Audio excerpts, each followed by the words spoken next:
આ ઘટના 2 વર્ષ પહેલા જાન્યુઆરી મહિનામાં બની હતી. મારા માતા પિતા પૂર્વજોની જમીન અંગેના કેટલાક વિવાદોને કારણે ગામડે જવું પડ્યું હતું, પણ હું તેમની સાથે જઈ શક્યો ન હતો કારણ કે મારી પરીક્ષાઓ નજીક હતી. નમસ્તે મિત્રો, મારું નામ ધર્મેન્દ્ર છે અને હું 20 વર્ષનો છું. હું નિયમિત કસરત કરું છું અને મારું શરીર ખૂબ જ તંદુરસ્ત રાખું છું. મારા માતા પિતાને સ્ટેશન પર મૂકી હું લગભગ 9 વાગ્યાની આસપાસ ઘરે આવ્યો. મેં વિચાર્યું કે હોટલમાંથી ખાવાનું મંગાવું જેથી હું ખાઈ શકું. હું ઘરે પહોંચ્યો અને ફ્રેશ થયો. મેં ટેન્શનની હિસાબે થોડુંક ડ્રિંક પણ કર્યું અને ટીવી ચાલુ કર્યું. હું ટીવી પર ચાલતી સાઉથની મૂવી જોવા લાગ્યો. ત્યાં અચાનક ડોરબેલ વાગી અને મેં દરવાજો ખોલ્યો તો જમવાનું ડિલિવરી કરનાર ડિલિવરી બોય હતો. મેં મારો ઓર્ડર લીધો અને બિલ ચૂકવી દીધું. ભોજન કરીને વાસણ સાફ કરી હું સૂઈ ગયો. બીજે દિવસે રવિવાર હોવાથી હું મોડે સુધી આરામ કરતો રહ્યો. 10 વાગ્યે જાગીને હું સ્નાન કરવા માટે ગયો તો અચાનક મારા દરવાજાની ડોરબેલ વાગી. નહાતા નહાતા હું ટુવાલ લપેટી બહાર આવ્યો તો એક સ્ત્રીનો અવાજ સંભળાયો. તે કહી રહી હતી કે સાહેબ, ડસ્ટબિન લાવો. તે 35 વર્ષની એક ચૂડીદાર મહિલા હતી. તેણે સારો એવો પોશાક પહેર્યો હતો અને દુપટ્ટાથી ઢાંકેલો હતો. તેની આંખો અને કપાળ ખુલ્લું હતું. મને માત્ર ટુવાલમાં જોઈને તે મારી સામે જોઈ રહી કારણ કે હું ખડતલ શરીર ધરાવતો હતો. તે કચરો લઈને દાદર તરફ જવા લાગી. બીજે દિવસે સવારે હું વહેલા જાગી ગયો અને અભ્યાસ કરવા લાગ્યો. સવારે 8 વાગ્યા સુધીમાં મેં મારું કામ પતાવી લીધું. મેં શોર્ટ્સ અને સ્લીવલેસ ટી શર્ટ પહેરી હતી. હું નીચે ગયો અને દૂધનું પેકેટ, બ્રેડ અને થોડા ઈંડા ખરીદી મારી બિલ્ડિંગનો દાદર ચડી ગયો કારણ કે કચરાવાળી મહિલાને મેં ઉપર જતા જોઈ હતી. તેણે પાછો ફરી મને જોયો અને મને નાનું એવું સ્મિત આપ્યું. હું મૂંઝવણમાં હતો ત્યાં ફરી તેણે સ્મિત આપ્યું.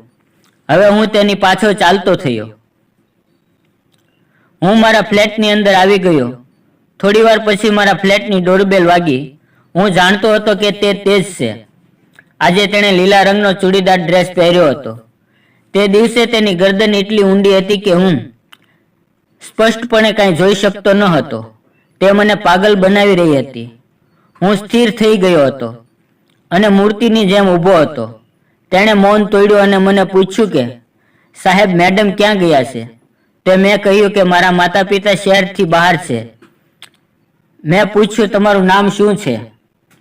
હું તેની સાથે વધુ વાતચીત કરવાનો પ્રયાસ કરી રહ્યો હતો તો તેણે કહ્યું, સર, તમે ખૂબ જ સુંદર છો અને દયાળુ પણ છો. આપણે આવતીકાલે ફરી મળીશું. મારે જવું પડશે. તહેવારોનો સમય હતો, આથી બિલ્ડિંગના દાદર અને પગથિયા પાણીથી ધોવાના હતા. તે મને આવીને કહેવા લાગી કે સાહેબ, દાદર સાફ કરવા માટે પાણીની એક ડોલ જોઈએ છે. હું અંદર ગયો અને પાણીની ડોલ લઈ આવ્યો. પાણી લાવતી વખતે મેં જમીન પર થોડું પાણી ઢોળ્યું. બીજી ડોલ લાવતી વખતે મેં પડવાનું નાટક કર્યું અને તેણે મારો અવાજ સાંભળ્યો. તે મારી તરફ દોડી અને મને મારા રૂમ તરફ લઈ જવા લાગી.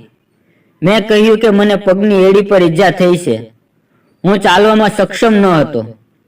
તેણે તેના ખંભાનો સહારો આપીને મને લઈ જવાનો પ્રયાસ કર્યો.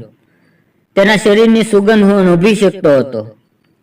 બેડ ઉપર બેસાડીને મને પૂછ્યું કે સાહેબ, મલમની બાટલી ક્યાં છે?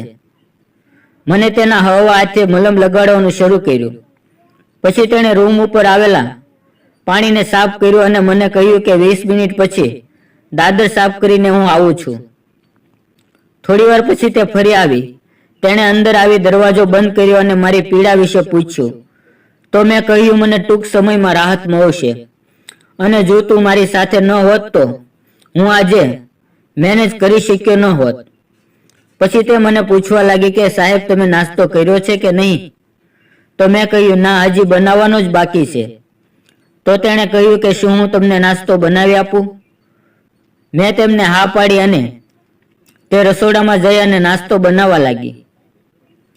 મેં તેને તેની વિશે પૂછ્યું તો તેણે કહ્યું કે મારા પતિએ બીજા લગ્ન કર્યા છે અને તે બીજી પત્ની પણ છે. મને આ વાતનો સ્વીકાર ન હતો એટલે હું મારા માતા પિતા સાથે રહું છું. આટલું કહેતા કહેતા તેની આંખમાંથી આંસુ ખરી રહ્યા હતા. મેં તેને ગળે લગાડી. તે થોડી વાર બંધ થઈ ગઈ. હું મારી જાત પર વિશ્વાસ કરી શકતો ન હતો. મેં તેમને કહ્યું, તારે જે કંઈ પણ જોઈતું હોય તો મને કહેજે, હું તને મદદ કરીશ. અને અમારી બંનેની આંખો સંપર્ક થયો. હવે અમે બંને એકબીજાને આલિંગન કરી રહ્યા હતા. મેં ડાઇનિંગ ટેબલ પરની પ્લેટો બાજુમાં મૂકી લીધી અને તે ટેબલ પર બેસી અમે એકબીજાની માતૃભાષા સમજવા લાગ્યા. હવે હું બાજુની ખુરશી ઉપર બેઠો અને તે મારા ઘૂંટણ પાસે બેસી ગઈ. થોડી વાર પછી અમારું સત્ર પૂરું થયું અને અમે બંને ખૂબ જ ખુશ હતા. આજે તે ફ્લેટ સાફ કરવા માટે નથી આવતી, કારણ કે મેં તેની સાથે લવ મેરેજ કરી લીધા છે અને હવે તે મારી પત્ની બની ચૂકી છે. તે સ્વભાવે ખૂબ જ સરળ અને સુંદર છે. મિત્રો, વિડીયો પસંદ આવ્યો હોય તો વિડીયોને લાઈક અને ચેનલને સબસ્ક્રાઇબ જરૂર કરજો. ફરી મળશું એક નવી વાર્તાની અંદર. ત્યાં સુધી આવજો. વિડીયો પૂરો જોવા બદલ તમારો ખૂબ ખૂબ ધન્યવાદ.